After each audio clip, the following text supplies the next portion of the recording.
I give consent to sever my memories between my work life and my personal life.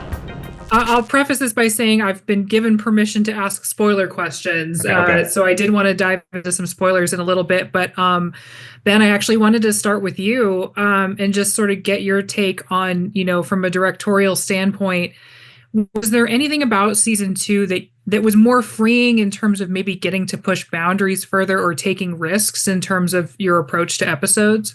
Yeah, I mean, I felt if we were going to, keep going with the show, it was important to expand the horizons of the show and take chances and not have the show play it safe in terms of, the environment that we felt comfortable in. And at the same time, hopefully keep the, the feeling of what the show is that people like. And, but I felt like we couldn't stand still with it. So it was really fun to explore that and to think about, where we could go and pushing the boundaries of tonally, even trying to play with some stuff and, all in service of hopefully, just keeping the show moving forward and evolving, and keeping maybe the audiences on their toes a little bit as to what they might expect. I mean, I think just in terms of story momentum, and I spoke to Dan about this earlier, but Adam, I wanted to get your take. Season 2 doesn't really wait long before giving us some sort of payoff with the Gemma reveal at the end of season 1. I mean, I think by episode 3, Mark's outie, has that bombshell dropped on him. So I'm wondering, what does that reveal? How does that impact his outie and his decision ultimately to be, to start the reintegration process? Yeah, I mean, the fact that season 1 ended with Mark's innie discovering this explosive piece of information, and then season 2 starts with his reaction to it. It's only a matter of time before that information somehow gets to his outie. So by the time it reaches him, it's a complete world shifter. I mean, I think it takes a little while. I think it was important to us that Mark's outie, the information of his wife actually still being alive is so outlandish and crazy. It had to be something that needed to be told to him maybe a few times and then like double confirmed before he's anywhere near believing something like this. So when it actually finally lands, I think it's something that turns his world upside down, and sure, he'll do anything he can to find his way back to her. Yeah, we felt like that was an important, moment.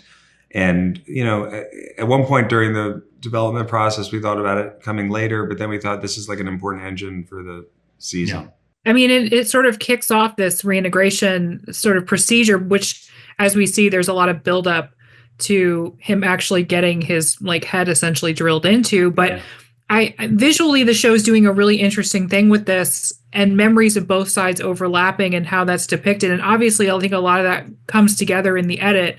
But from a directing standpoint, how do you play with that and sort of figuring out how to film those sequences? Yeah, I mean, for me, I look to films and filmmakers who've done that really well, and really draw a lot of inspiration from Michel Gondry and Chris Nolan, who I think are just incredibly good at creating the visual effects sequences that don't feel like they're visual effects. And we actually don't really use hardly any visual effects for those sequences. It's more about just, shooting the different environments, the sort of permutations of, Mark on the table in the conference room, Mark on the table in the conference room in his basement, Mark in his innie wear on the table in the conference room in his basement, Mark in his outie wear. And we do all the different permutations for real. And then it's just a matter of, of cutting them together in the editing room. And, that's something just we're building off of from the first season. And I think Uta Breshowitz, one of our directors, did a really beautiful work with that, and Sam Donovan too, in episodes 5 and 6. Mm-hmm. And we just sort of continued that language, and it's been fun to explore it.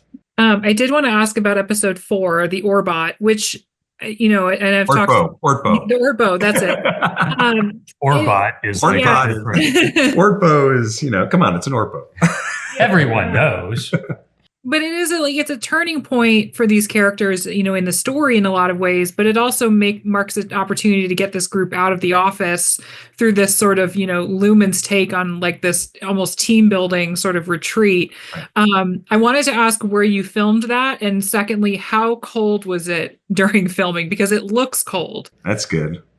Yeah. We went to Siberia. No, I'm kidding. No, we shot that in upstate New York, and where we shoot a lot of the show. And, it was winter, and we were fortunate enough to be blessed with a couple of very timely snowfalls that we, these days are fewer and far between. And we were really lucky to have that. And it was kind of a bonding experience for everybody. We were up there for about 6 weeks. You guys were up there for about maybe 4 weeks. Yeah. I mean, we would get to actors would get to set. We would drive to all the way up to where cars can no longer go. Then we would get into these snow vehicles. They weren't snowmobiles. Snowcats. And then just go straight up a mountain for 20 minutes until we got to our base camp at the top of a mountain. And that's where we were for 12 hours shooting every day. It was